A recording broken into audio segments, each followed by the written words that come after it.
Tu crois que réfléchir davantage va t'aider à mieux vivre. Faux. Plus tu penses, plus tu t'enfermes. Chaque décision devient un piège, chaque possibilité une paralysie.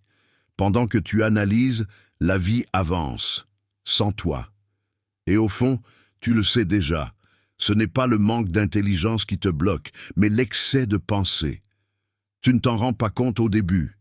Penser semble être une force. Tu analyses, tu anticipes, tu veux éviter les erreurs. Mais lentement, sans bruit, ton esprit devient une cage. Chaque choix se transforme en débat interne interminable. Tu imagines tous les scénarios possibles, toutes les conséquences, tous les regards des autres. Et plus tu cherches la bonne réponse, plus elle s'éloigne. Ce n'est plus de la réflexion, c'est de l'enlisement. Les personnes qui avancent ne sont pas celles qui ont toutes les réponses, mais celles qui acceptent l'incertitude et agissent malgré elle. Pendant que tu réfléchis encore, elles ont déjà tenté, échoué, appris et avancé. Ton problème n'est pas que tu penses trop, c'est que tu crois que penser va te sauver. Alors qu'en réalité, c'est exactement ce qui te retient là où tu es. Ton cerveau ne cherche pas la vérité, il cherche la sécurité. Chaque pensée supplémentaire donne l'illusion de contrôle, comme si analyser encore un peu allait éliminer le risque. Mais la vie ne fonctionne pas ainsi. Plus tu réfléchis, plus tu découvres de nouvelles incertitudes, de nouvelles peurs, de nouvelles raisons d'attendre. C'est un cycle sans fin. Tu veux être sûr avant d'agir, mais cette certitude n'arrive jamais. Et pendant que tu attends le moment parfait, tu construis inconsciemment une habitude dangereuse, celle de ne rien faire. Les opportunités ne disparaissent pas toujours brutalement. Elles s'effacent lentement pendant que tu hésites. Ce n'est pas un manque de capacité qui te bloque. C'est un excès de précaution, déguisé en intelligence. Tu confonds prudence et paralysie. Et plus tu nourris ce mécanisme, plus il devient fort, jusqu'à te convaincre que rester immobile est une forme de sagesse. Le plus grand mensonge que ton esprit te répète, c'est que penser plus longtemps te rapprochera forcément d'une meilleure vie. Il te fait croire que la clarté viendra après une dernière analyse, après une dernière comparaison, après une dernière nuit, passée à tourner les mêmes questions dans ta tête. Pourtant, ce moment n'arrive presque jamais. Au contraire, plus tu prolonges ce dialogue intérieur, plus tu alimentes le brouillard. Ce n'est pas que la réponse n'existe pas, c'est que ton obsession de vouloir tout comprendre avant d'agir détruit ta capacité à voir simplement. Tu veux éliminer le doute, mais le doute se nourrit précisément de ton attention. Plus tu le regardes, plus il grandit. Plus tu tentes de résoudre chaque peur à l'avance, plus ton esprit fabrique de nouveaux problèmes à résoudre.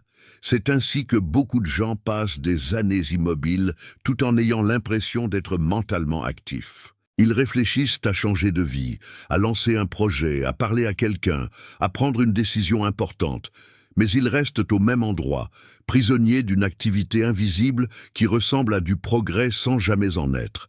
Penser devient alors une fuite élégante. Au lieu d'affronter le réel, tu t'abrites dans l'analyse. Au lieu de risquer l'erreur, tu préfères la théorie. Au lieu de vivre, tu prépares sans fin une vie qui ne commence jamais. Et ce mécanisme est dangereux, parce qu'il ne ressemble pas à de la peur.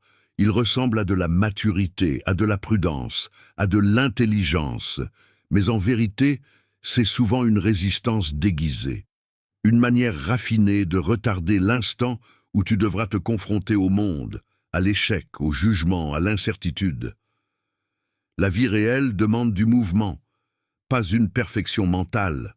Elle récompense ceux qui avancent avec des doutes, pas ceux qui attendent de ne plus en avoir. Tant que tu ne comprendras pas cela, ton esprit continuera à t'épuiser avec des questions profondes qui te donnent l'impression d'évoluer alors qu'elles te gardent exactement là où tu étais hier. Tu crois que, si tu penses assez longtemps, tu finiras par contrôler ce qui va arriver. C'est une illusion extrêmement séduisante. Ton esprit te dit « Prépare-toi mieux, réfléchis encore, anticipe tout, et tu éviteras la douleur. » Mais la réalité est brutale. Tu ne contrôles presque rien. Peu importe le nombre de scénarios que tu construis dans ta tête, la vie trouvera toujours une manière de te surprendre. Et c'est précisément cette imprévisibilité qui te paralyse. Tu refuses d'agir tant que tu n'as pas sécurisé chaque détail, chaque conséquence, chaque réaction possible. Pourtant, ce niveau de contrôle n'existe pas. Ce que tu fais, en réalité, c'est retarder le moment où tu devras accepter l'incertitude. Tu remplaces l'action par la simulation.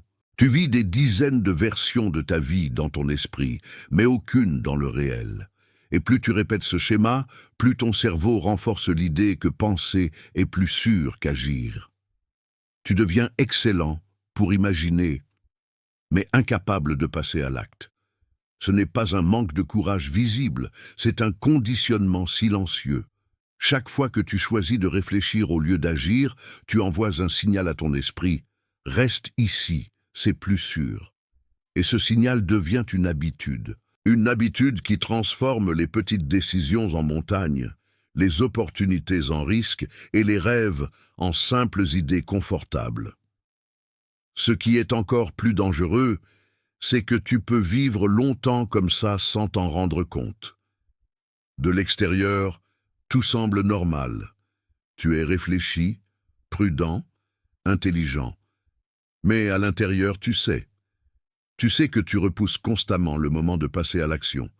Tu sais que tu attends un feu vert qui ne viendra jamais. Et pendant ce temps, la vie avance sans te demander ton avis. Elle ne ralentit pas pour tes doutes. Elle ne s'adapte pas à ton besoin de certitude. Elle continue, avec ou sans toi. Et la vérité que peu de gens acceptent, c'est que tu ne vaincras jamais l'incertitude en pensant davantage. Tu la traverseras uniquement en agissant malgré elle. Ce que ton esprit refuse d'accepter, c'est que l'action crée souvent la clarté que la réflexion ne peut pas offrir. Tu attends de comprendre parfaitement avant de bouger, mais dans la majorité des cas, c'est le mouvement lui-même qui révèle ce que tu dois savoir. Tant que tu restes immobile, tu es coincé dans un espace abstrait où tout semble important, où chaque détail paraît décisif, où chaque erreur potentielle devient catastrophique. Mais dès que tu agis, une partie de ce brouillard disparaît immédiatement. Tu vois ce qui fonctionne, ce qui ne fonctionne pas, ce qui mérite d'être ajusté. Pourtant, ce premier pas est précisément celui que tu repousses. Pourquoi ? Parce qu'il t'expose. Il te sort du contrôle mental pour te placer dans une réalité imparfaite, imprévisible, vivante. Et ton cerveau n'aime pas ça. Il préfère 1000 scénarios imaginaires à une seule expérience réelle, parce que dans l'imaginaire, tu ne risques rien. Pas d'échec visible, pas de jugement, pas de conséquences immédiates. Mais ce confort a un prix énorme, l'immobilité. Et cette immobilité devient progressivement ton état normal. Tu te dis que tu réfléchis encore un peu, que tu attends le bon moment, que tu te prépares. Mais en vérité, tu évites. Tu évites le moment où tu devras confronter la réalité telle qu'elle est, et non telle que tu l'as imaginée. Et plus tu attends, plus ce moment devient intimidant. Ce qui aurait pu être une simple action devient un obstacle mental gigantesque. Ce qui aurait pu être une tentative devient un test de ta valeur. Et c'est ainsi que ton esprit transforme des choses simples en défis écrasants. La solution n'est pas de penser mieux, ni de penser moins de manière forcée. La solution est de comprendre que la pensée n'est qu'un outil, pas un refuge. Elle doit servir l'action, pas la remplacer. Sinon, elle devient une prison confortable dont tu ne ressens même plus les barreaux. Il y a un moment précis où la réflexion cesse d'être utile et commence à devenir toxique. Mais ce moment est difficile à repérer parce qu'il ne s'accompagne d'aucun signal évident. Tu as simplement l'impression d'être sérieux, impliqué, concentré. Pourtant, en réalité, tu es déjà passé de la clarté à la confusion.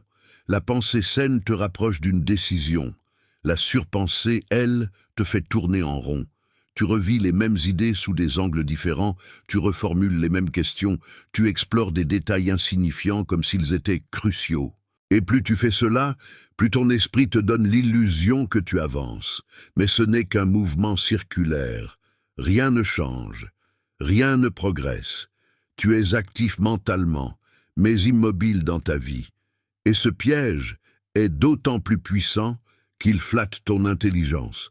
Tu te dis que tu es en train de creuser, d'approfondir, d'être plus lucide que les autres, alors qu'en réalité, tu es en train de compliquer ce qui pourrait être simple. Les personnes qui avancent ne sont pas celles qui ont tout analysé, mais celles qui savent quand s'arrêter de réfléchir. Elles comprennent que chaque problème n'a pas besoin d'une solution parfaite, mais d'une décision suffisante. Toi, tu veux la meilleure option possible, mais en cherchant la meilleure, tu refuses toutes les autres, y compris celles qui pourraient déjà t'amener plus loin que ton immobilité actuelle. Et pendant ce temps, ton esprit s'habitue à ce fonctionnement. Il devient dépendant de l'analyse. Il te pousse à réfléchir même quand ce n'est plus nécessaire, même quand la décision est évidente. Tu ressens alors une tension constante, une fatigue mentale difficile à expliquer. Ce n'est pas la complexité du monde qui t'épuise, c'est ton incapacité à sortir de ta propre tête. Tu portes en permanence des décisions que tu ne prends jamais. Tu accumules des scénarios que tu ne vivras pas. Et ce poids invisible finit par te ralentir dans tous les domaines de ta vie. Parce qu'à force de vouloir éviter les erreurs, tu évites aussi les opportunités. À force de vouloir être sûr, tu renonces à avancer. Et c'est là que ton intelligence, au lieu de te servir, devient ce qui te retient. À ce stade, il faut dire une vérité que peu de gens acceptent. Tu ne penses pas trop parce que tu es intelligent. Tu penses trop parce que tu évites quelque chose. Derrière chaque boucle mentale, il y a souvent une peur que tu refuses de regarder en face. Peur d'échouer, peur d'être jugé, peur de ne pas être à la hauteur, peur de regretter. Et au lieu d'affronter directement cette peur, ton esprit construit une stratégie plus subtile. Réfléchir encore et encore, cela te donne l'impression d'être actif, responsable, impliqué, alors qu'en réalité, tu repousses simplement le moment où tu devras agir malgré cette peur. C'est une fuite élégante. Personne ne peut te reprocher de réfléchir. Au contraire, on valorise ça. On dit que tu es quelqu'un de posé, de réfléchi, de sérieux. Mais toi, au fond, tu sais. Tu sais que certaines décisions traînent depuis trop longtemps. Tu sais que certaines actions simples sont devenues des montagnes dans ta tête. Et tu sais que ce n'est pas un manque de capacité qui te bloque, mais une résistance intérieure que tu nourris inconsciemment. Plus tu réfléchis, plus tu retardes le moment où cette résistance devra être confrontée. Et plus tu la retardes, plus elle grandit. C'est ainsi que des choses banales deviennent intimidantes. Parler à quelqu'un, lancer un projet, prendre une décision. Tout devient chargé d'un poids mental disproportionné. Et ce poids ne vient pas de la réalité, mais de l'accumulation de pensées non résolues. Ton esprit transforme chaque possibilité en enjeu, chaque action en test, chaque choix en verdict sur ta valeur. Et face à cette pression, rester immobile semble presque logique, mais il faut que tu comprennes quelque chose d'essentiel. Tu ne résoudras jamais une peur en la pensant. Tu peux l'analyser pendant des heures, des jours, des années. Elle sera toujours là. La seule chose qui la réduit, c'est l'exposition. L'action imparfaite. Le fait de faire malgré l'inconfort. Et tant que tu restes dans ta tête, tu évites précisément ce qui pourrait te libérer. Ce qui rend cette fuite encore plus dangereuse, c'est qu'elle ne ressemble pas à une fuite. Tu ne te dis jamais clairement « je suis en train d'éviter ». Au contraire, tu te racontes que tu es en train de te préparer, de devenir plus lucide, de prendre une meilleure décision. Et plus tu répètes cette histoire, plus elle devient crédible. Ton esprit construit un discours rationnel autour de ton immobilité. Il justifie chaque délai, chaque hésitation, chaque report. Il te dit que ce n'est pas le bon moment, que tu n'as pas encore assez d'informations, que tu dois attendre d'être prêt. Mais ce fameux prêt est un mirage. Parce que si tu observes honnêtement ton passé, tu verras que tu n'as jamais vraiment ressenti ce moment de préparation totale. Les choses importantes de ta vie ne se sont pas faites parce que tu étais prêt, mais parce qu'à un moment donné, tu as agi malgré l'incertitude. Pourtant, aujourd'hui, tu te comportes comme si une version parfaite de toi allait apparaître. Une version sans doute, sans peur, sans hésitation. Et en attendant cette version, tu mets ta vie en pause. Le problème, c'est que cette version n'existe pas. Elle n'a jamais existé, et elle n'existera jamais. La confiance ne précède pas l'action, elle en est le résultat. La clarté ne précède pas le mouvement, elle en est la conséquence. Mais ton esprit inverse tout. Il te dit d'attendre d'être sûr avant de commencer, alors que la certitude ne vient qu'après avoir commencé. Et pendant que tu restes dans cette attente, quelque chose change en toi. Tu perds progressivement ta tolérance à l'inconfort. Tu deviens plus sensible au doute, plus dépendant de la réflexion, plus éloigné de l'action. Ce qui était autrefois simple devient compliqué. Ce qui était naturel devient difficile. Et sans t'en rendre compte, tu construis une identité basée sur l'hésitation. Tu deviens quelqu'un qui pense beaucoup, mais qui agit peu. Et plus cette identité se renforce, plus il devient difficile d'en sortir. Parce qu'à force de te voir comme quelqu'un qui réfléchit avant tout, tu finis par croire que c'est ta nature, alors que ce n'est qu'une habitude répétée, une habitude que tu peux briser, mais seulement si tu es prêt à arrêter de te cacher derrière tes propres pensées. À force de rester dans ta tête, tu finis par perdre le contact avec quelque chose d'essentiel, la réalité brute. Dans ton esprit, tout devient plus grand, plus complexe, plus risqué qu'en réalité. Une simple action se transforme en scénario catastrophique. Une décision banale devient un tournant décisif, et plus tu alimentes ces projections, plus elles prennent de la place, jusqu'à remplacer complètement le réel. Tu ne vois plus les choses telles qu'elles sont, mais telles que ton esprit les exagère. C'est là que le blocage devient total, parce que tu ne fais plus face à une situation réelle, mais à une version amplifiée, déformée, presque irréelle de cette situation. Et face à cette version, ton inaction semble logique. Pourquoi agir si les risques sont si élevés? Pourquoi bouger si tout peut mal tourner? Mais ce que tu oublies, c'est que ces risques vivent uniquement dans ton esprit. Ils n'ont pas encore existé, et souvent ils n'existeront jamais de la manière dont tu les imagines. Le problème, ce n'est pas le monde extérieur, c'est l'espace intérieur dans lequel tu passes trop de temps.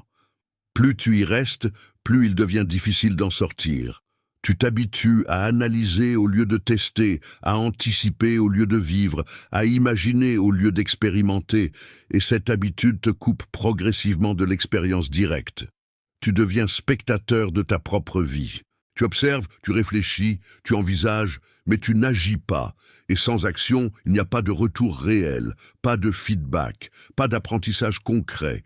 Tu restes enfermé dans des hypothèses, dans des suppositions, dans des peurs qui ne sont jamais confrontées à la réalité. Et c'est exactement pour cela qu'elles persistent. Parce qu'elles ne sont jamais testées, jamais remises en question par l'expérience.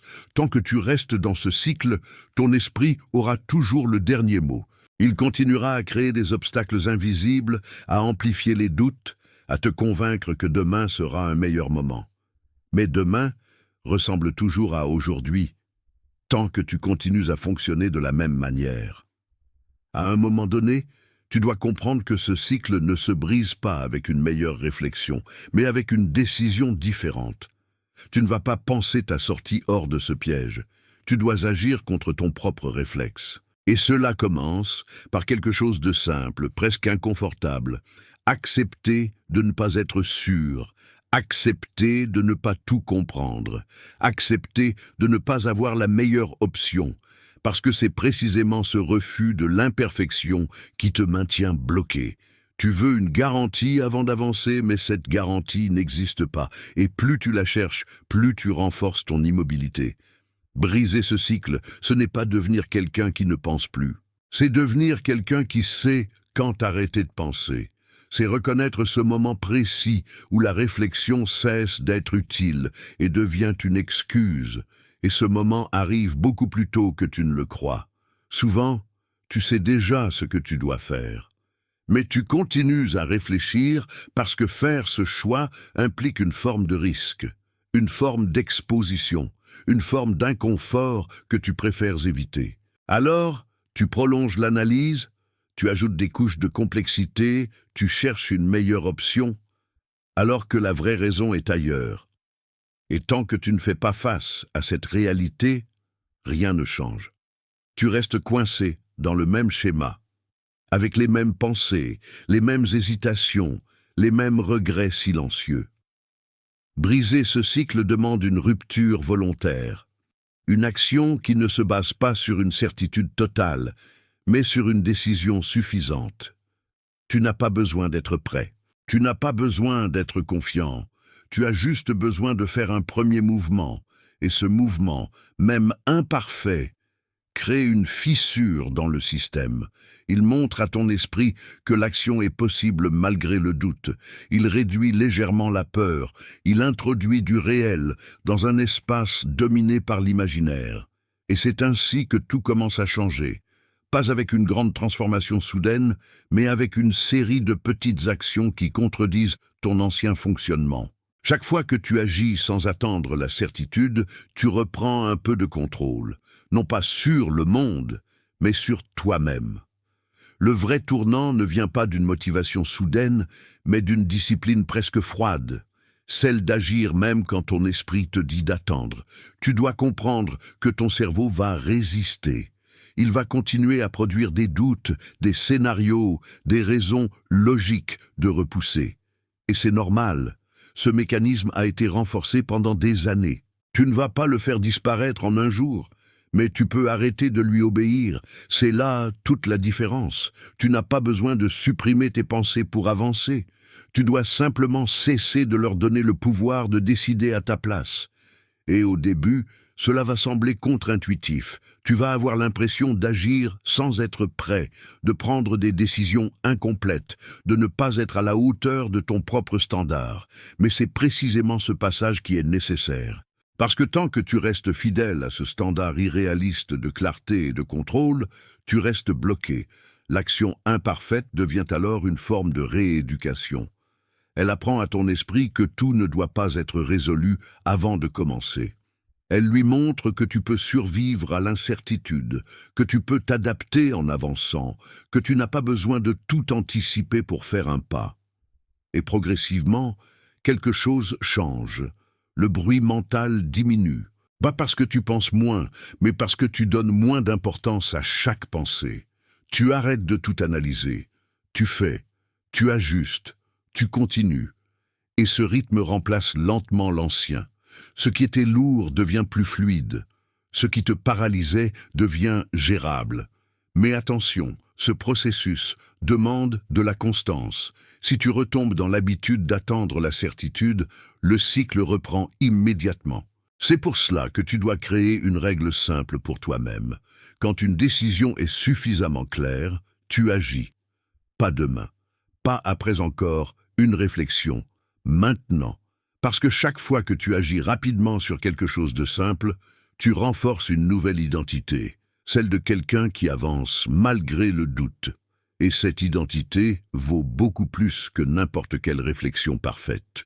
Il existe une règle simple que presque personne n'applique, mais qui peut littéralement changer ta manière de fonctionner. Si une décision n'a pas de conséquences irréversibles, elle ne mérite pas autant de réflexion. Pourtant, ton esprit traite tout comme si c'était définitif. Il te pousse à analyser un message avant de l'envoyer, à hésiter avant de commencer quelque chose de simple, à retarder des actions qui pourraient être faites en quelques minutes. Et en faisant cela, tu gaspilles une énergie mentale énorme sur des choses qui n'en valent pas la peine. Cette énergie pourrait être utilisée pour agir, tester, corriger. Mais au lieu de ça, elle est consommée par des boucles inutiles. Et plus tu entres dans ces boucles, plus ton seuil de déclenchement pour agir devient élevé. Tu as besoin de plus de certitude, plus de clarté, plus de préparation, même pour des actions basiques. C'est ainsi que la surpensée s'étend dans toute ta vie. Elle ne reste pas limitée aux grandes décisions. Elle contamine tout. Et c'est pour cela que tu dois réapprendre à simplifier, à voir les choses pour ce qu'elles sont réellement et non pour ce que ton esprit en fait. La majorité des décisions que tu repousses aujourd'hui pourraient être prises en quelques secondes, sans conséquences graves. Tu pourrais agir, observer le résultat, ajuster si nécessaire. Mais au lieu de cela, tu cherches à éviter toute erreur dès le départ. Et ce réflexe est contre-productif. Parce que l'erreur n'est pas ce qui te ralentit, c'est l'absence d'action. Une erreur te donne de l'information, l'inaction te laisse dans le flou. Et entre les deux, il n'y a même pas de comparaison. L'erreur te rapproche de la réalité, l'inaction t'en éloigne. Alors si tu veux vraiment sortir de ce cycle, tu dois changer ton rapport aux décisions. Arrêter de leur donner un poids qu'elles n'ont pas. Accepter qu'une grande partie de ce que tu fais peut être corrigé, ajusté, amélioré en cours de route. Et comprendre que la perfection que tu cherches avant d'agir est exactement ce qui t'empêche d'avancer. À partir de maintenant, tu dois voir ton esprit différemment. Ce n'est pas un guide infaillible, ce n'est pas une voie à suivre aveuglément. C'est un outil, et comme tout outil, il peut être mal utilisé. Le problème, ce n'est pas que tu penses trop. C'est que tu laisses tes pensées diriger ta vie sans les remettre en question. Tu les prends comme des vérités, alors qu'elles ne sont souvent que des interprétations, des projections, des peurs déguisées. Chaque fois que tu hésites, que tu retardes, que tu compliques une décision, demande-toi, est-ce que cette pensée m'aide à avancer ou est-ce qu'elle me retient? Cette simple question peut créer une rupture. Elle t'oblige à sortir du flux automatique de ton esprit. Elle te force à observer, au lieu de subir. Et dans cet espace, tu récupères du pouvoir. Tu réalises que tu peux choisir de ne pas suivre chaque pensée. Tu peux décider d'agir même si une partie de toi résiste. Et c'est là que tu reprends réellement le contrôle. Pas en supprimant tes doutes, mais en refusant qu'ils décident pour toi. Les personnes qui avancent ne sont pas celles qui n'ont pas de pensées négatives. Elles en ont autant que toi. La différence, c'est qu'elles ne s'y attachent pas. Elles les voient passer et elles continuent. Toi, tu t'arrêtes à chaque pensée, tu l'analyses, tu la développes, tu la transformes en obstacle. Et c'est ce comportement qui doit changer. Tu dois apprendre à laisser certaines pensées exister sans leur donner d'importance, sans les nourrir, sans les suivre. Parce que toutes les pensées ne méritent pas ton attention. Certaines ne sont que du bruit. Et plus tu leur donnes de l'énergie, plus elles prennent de la place. Reprendre le contrôle, c'est donc faire un tri. Décider consciemment quelles pensées tu utilises et lesquelles tu ignores. C'est un entraînement, une discipline. Mais c'est aussi la clé pour sortir définitivement de ce cycle qui te bloque depuis trop longtemps. Ce que tu dois construire maintenant, ce n'est pas une version de toi qui pense parfaitement, mais une version de toi qui agit régulièrement. Parce qu'au final, ce n'est pas la qualité de tes pensées qui détermine ta vie, mais la constance de tes actions. Tu peux avoir les meilleures idées, les analyses les plus profondes, les réflexions les plus brillantes. Si elles ne sont jamais suivies d'un passage à l'acte, elles ne valent rien dans le réel. Et c'est là que beaucoup de gens se trompent. Ils investissent toute leur énergie dans leur monde intérieur, en pensant que cela suffira à transformer leur vie. Mais le monde extérieur ne réagit pas à tes pensées. Il réagit à ce que tu fais. Et tant que tu ne changes pas ce que tu fais, rien ne change vraiment. C'est pour cela que tu dois créer une nouvelle habitude. Agir avant de te sentir prêt. Cela ne veut pas dire agir de manière impulsive ou irréfléchie, mais simplement réduire l'écart entre la décision et l'action. Ne plus laisser des heures, des jours, parfois des semaines s'écouler entre le moment où tu sais ce que tu dois faire et le moment où tu le fais réellement. Cet écart est l'endroit où la surpensée s'installe. Plus il est long, plus ton esprit a le temps de créer des doutes, des peurs, des excuses. Mais si tu agis rapidement, tu coupes ce processus. Tu empêches la spirale de se former, et avec le temps, cela change complètement ton fonctionnement. Tu deviens plus direct, plus efficace, plus connecté à la réalité. Tu arrêtes de transformer chaque décision en problème. Tu simplifies, tu avances, et surtout, tu accumules des preuves concrètes que l'action fonctionne mieux que la réflexion excessive. Ces preuves sont essentielles. Elles reconstruisent ta confiance, non pas en théorie, mais en expérience. Et plus tu accumules ces expériences, plus ton besoin de tout analyser diminue. Parce que tu sais, au fond, que même si tout n'est pas parfait, tu es capable de t'adapter en chemin. À la fin, tout se résume à une décision simple mais exigeante.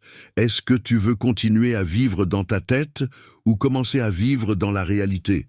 Parce que tu ne peux pas faire les deux pleinement. Tant que tu restes prisonnier de tes pensées, tu regardes la vie passer au lieu de la construire. Tu attends, tu analyses, tu prépares, mais tu ne vis pas vraiment. Et le plus dur à accepter, c'est que personne ne viendra te sortir de là. Il n'y aura pas de moment parfait, pas de déclic magique, pas de certitude absolue qui va soudainement tout débloquer. Il y a seulement toi, face à tes propres habitudes, face à ce réflexe de réfléchir au lieu d'agir. Et c'est là que tout change. Le jour où tu comprends que tu n'as pas besoin d'être prêt pour commencer. Le jour où tu acceptes que l'inconfort fait partie du processus. Le jour où tu décides d'avancer malgré le doute au lieu d'attendre qu'il disparaisse, parce qu'il ne disparaîtra jamais complètement. Mais il devient supportable dès que tu bouges, dès que tu fais un premier pas, puis un autre, puis encore un autre. Et c'est ainsi que tu reprends le contrôle de ta vie. Pas en éliminant tes pensées, mais en refusant qu'elles soient le point final de chaque décision. Elles peuvent être là, en arrière-plan, mais toi, tu avances quand même. Et plus tu avances, plus tu te rends compte d'une chose essentielle. La plupart de ce qui te faisait peur n'était qu'une construction mentale, une illusion amplifiée par ton immobilité. Et une fois que tu la traverses, elle perd son pouvoir. Tu réalises alors que la vie n'attend pas que tu sois parfait. Elle attend simplement que tu sois présent, que tu participes, que tu prennes des risques, même petits, parce qu'au final, ce ne sont pas tes pensées qui définiront ta vie, ce sont tes actions.